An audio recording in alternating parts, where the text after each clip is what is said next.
Conte des frères Grimm, les 6 compagnons à travers le monde. Un brave sergent de compagnie, habile et débrouillard, avait servi vaillamment son roi à la guerre, jusqu'au jour où, la paix étant signée, on le remercia en ne lui accordant que 3 pauvres deniers pour regagner son village. « Ah non, ça ne se passera pas comme ça !» s'écria le soldat avec colère. « Puisqu'on ne veut pas me payer mes loyaux services, je m'en vais chercher des compagnons capables de me donner un coup de main, et je saurai bien contraindre le roi à m'accorder toutes les richesses du royaume. » Et il se mit en route, le cœur gonflé d'amertume. En traversant une forêt, il vit un homme qui déracinait des arbres énormes aussi aisément que s'il se fût agi de simples fétus de paille. « Veux-tu entrer à mon service et me suivre partout où j'irai ?» lui demanda le soldat. « À nous 2, nous conquérons le monde. »« Volontiers, répondit le bûcheron, mais auparavant, il faut que je porte ces quelques bûches à ma mère. » Là-dessus, il fit un fagot de 6 arbres qu'il avait arrachés, le mit sur son épaule et l'emporta, comme si c'était une brassée de brindilles. Puis il revint trouver son maître, et tous 2 se mirent en route.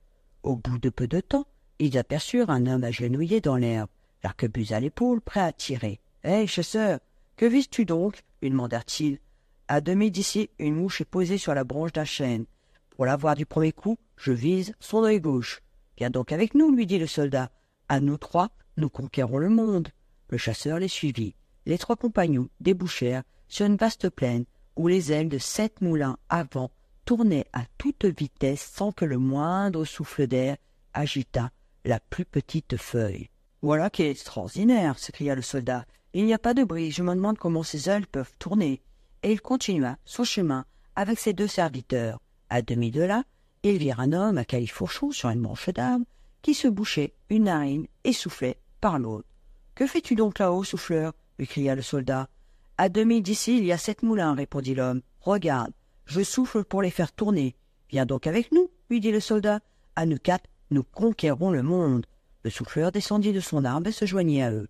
Au bout de quelque temps, il rencontra un homme qui se tenait sur une jambe. Il l'avait ôté l'autre et l'avait posé à côté de lui. « Voilà une drôle de manière de te reposer, lui dit le soldat. « C'est que je suis coureur de mon métier, répondit l'homme, et lorsque je garde mes 2 jambes, je cours tellement vite qu'une hirondelle ne pourrait pas me rattraper au vol. Quand j'enlève une de mes jambes, je me contente de courir normalement. Viens donc avec nous, lui dit le soldat. À nous 5, nous conquérons le monde. » Le coureur les suivit. Peu après, il rencontra un homme qui portait un petit chapeau bizarrement enfoncé sur une oreille. « En voilà une curieuse façon de mettre son chapeau, lui dit le soldat. « Pourquoi te couvres-tu ainsi l'oreille? Cela te donne une drôle d'allure. »« Je ne peux pas faire autrement, dit l'homme au petit chapeau. Si je me coiffe comme on le doit, il s'ensuit un froid terrible au point que les petits oiseaux tombent morts sur la route. Viens donc avec nous, lui dit le soldat. À nous 6, nous conquérons le monde. » Après avoir cheminé ensemble quelques heures, les 6 compagnons arrivèrent à une ville en grande agitation. Le roi, leur dit-on, avait fait proclamer que celui qui battrait sa fille à la course deviendrait son gendre, mais celui qui perdrait la course perdrait également sa tête. Aussi, les concurrents hésitaient-ils à s'inscrire. Le soldat alla trouver le roi et lui demanda s'il pouvait faire courir son serviteur pour lui. « Oui, tu le peux, mais si ton serviteur ne gagne pas la course, ce sera pas seulement sa tête qu'il perdra, mais aussi la tienne. »« C'est entendu, » dit le soldat. Il aida le coureur à rattacher sa jambe. « Maintenant, hâte-toi pour gagner la course. Ce n'est pas une course banale. On confiait aux concurrents une cruche qu'il leur fallait remplir à une fontaine située loin du point de départ. Celui qui reviendrait le premier avec sa cruche pleine serait le gagnant. Le coureur et la princesse reçurent donc chacun une cruche et partirent en même temps. Mais au bout de quelques secondes, alors que la princesse n'avait parcouru qu'une partie du trajet, le coureur n'était déjà plus visible à l'horizon. Les spectateurs l'avaient tous perdu de vue. Il était passé comme un courant d'air. Arrivé à la fontaine, il remplit sa cruche et repartit en un clin d'œil. Mais sur le chemin de retour, il se sentit fatigué. Il posa la cruche par terre, à côté de lui, et se coucha et s'endormit. Il s'était fait un oreiller d'un crâne de cheval qui se trouvait là afin de n'être pas trop confortablement installé. Et il voulait pouvoir se réveiller bientôt. Pendant ce temps, la princesse, qui courait réellement aussi vite qu'un homme, bien entraîné, avait elle aussi rempli sa cruche à la fontaine et se hâtait sur le chemin du retour. Lorsqu'elle passa près de son concurrent endormi, elle s'en réjouit. « Je te tiens, dit-elle. » Elle s'approcha sans bruit, lui vida sa cruche et reprit sa course légère. Tout espoir semblait maintenant perdu. Par bonheur, le chasseur qui assistait à la course du haut des remparts du château avait, grâce à ses yeux de lynx, tout vu et tout compris. « Il ne faut pas que ce soit la fille du roi qui gagne, s'écria-t-il, et il épaula son arquebuse et tira si adroitement que le crâne du cheval vola en éclats sous la tête du coureur sans lui causer aucun dommage. Le coureur s'éveilla, bondit sur ses pieds et s'aperçut que sa cruche était vide. Il vit que la princesse était presque arrivée, mais il ne perdit pas courage, retourna à la fontaine, remplir sa cruche et parvint, malgré tout, à atteindre le but 10 minutes avant la princesse. À peine avais-je mis un pied devant l'autre, expliqua-t-il plus tard, que de course il n'était plus question. Le roi et sa fille furent très contrariés. La princesse ne désirait nullement épouser un homme d'aussi humble naissance que l'ancien soldat. Aussi chercha-t-il tous deux un moyen de se débarrasser de lui et de ses serviteurs. « Rassure-toi, ma fille, dit le roi. J'ai une idée. Je crois que bientôt nous n'entendrons plus parler d'eux. » Il fit venir le soldat et ses serviteurs et les invita à se restaurer dans une des salles du palais. Il les conduisit dans une pièce qui avait un plancher de fer, des portes de fer et des barreaux de fer aux fenêtres. Au milieu de la pièce était dressée une table couverte de mets appétissants. « Entrez, dit le roi, et festoyez tout à votre aise. » Puis il se retira et fit fermer les portes à double tour. Il convoqua alors le cuisinier du palais et lui ordonna d'allumer un feu d'enfer sous cette pièce afin d'en chauffer le plancher à blanc. Le cuisinier obéit. Les 6 compagnons déjeunaient gaiement lorsque la chaleur commença à se faire sentir. Mais ils crurent d'abord que c'était la bonne chèvre et les vins qui leur réchauffaient le sang. La chaleur augmentait sans cesse et devenait insupportable. Ils voulurent sortir, mais ils trouvèrent les portes closes.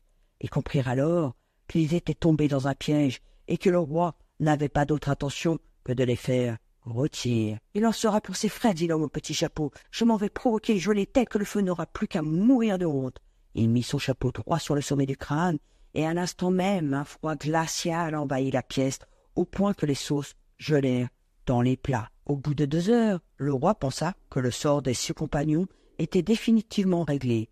Il fit ouvrir les portes et vint en personne constater le résultat de sa ruse. Mais à sa stupéfaction, il trouva les 6 hommes frais et dispos. Ceux-ci le saluèrent aimablement et lui demandèrent s'il ne verrait aucun inconvénient à les laisser sortir pour se réchauffer un peu, la bonne chaleur de la pièce ayant été suivie d'un froid si intense que les mets gelaient fermes dans les plats. Le roi, furieux, descendit en personne aux cuisines et reprocha au cuisinier de n'avoir point exécuté ses ordres. « Sire, répondit le cuisinier, comment pourrais-je activer davantage un feu pareil? Voyez vous-même. » Le roi dut constater en effet qu'un véritable brasier était allumé sous la pièce de fer. Il réalisa qu'il avait affaire à des hommes difficiles à vaincre. Il lui fallait trouver une autre ruse. Il convoqua le soldat et lui dit « Je te propose de renoncer à épouser ma fille en échange d'autant d'or que tu voudras. »« J'accepte, sire. Je me contenterai de ce que mon serviteur pourra emporter. En échange, je renoncerai à votre fille. » Le roi fut tout content d'avoir résolu si facilement le problème. « Je viendrai chercher l'or dans 15 jours, dit le bûcheron. » Et il partit sur l'heure convoquer tous les tailleurs du royaume, auxquels il ordonna de coudre sans relâche pendant 15 jours afin de lui confectionner un sac gigantesque. Le délai expiré, le bûcheron, qui déracinait si aisément un chêne, jeta le sac sur son épaule et prit le chemin du château.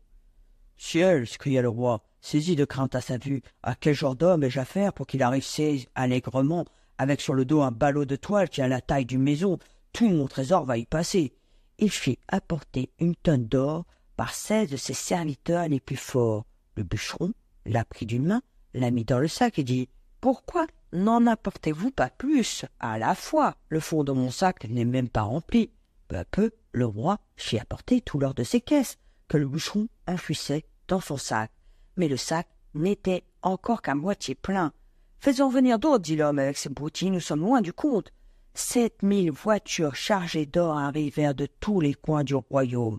Le bûcheron ramassa le tout et le mit dans son sac, bœuf, charrette et chargement. « Je mets tout en vrac pour aller plus vite, expliqua-t-il. Ce qu'il faut, c'est remplir mon sac. » Et comme après avoir mis tout cela pêle-mêle dans son sac, il restait encore de la place, le bûcheron déclara généreusement « Ça ira comme ça. Si mon sac n'est pas tout à fait plein, ce sera plus commode pour le fermer. » Il se baissa, chargea le sac sur son dos et s'en alla retrouver ses compagnons.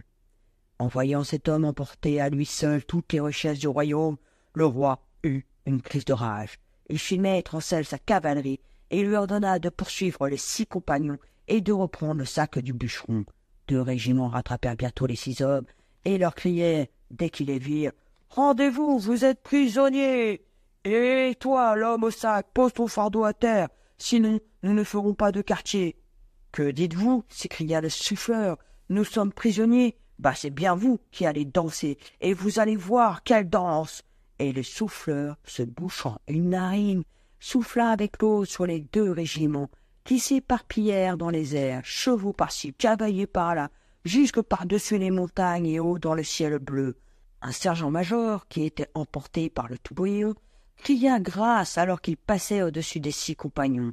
Il avait été blessé 9 fois au cours de ces campagnes, et il était, disait-il, un vaillant soldat qui ne méritait pas un pareil outrage.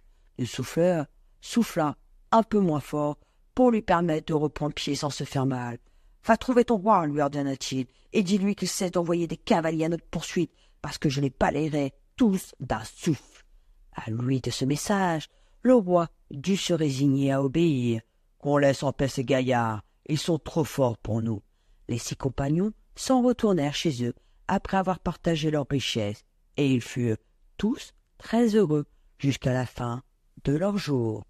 Merci de m'avoir écouté et on se retrouve bientôt pour de nouvelles aventures.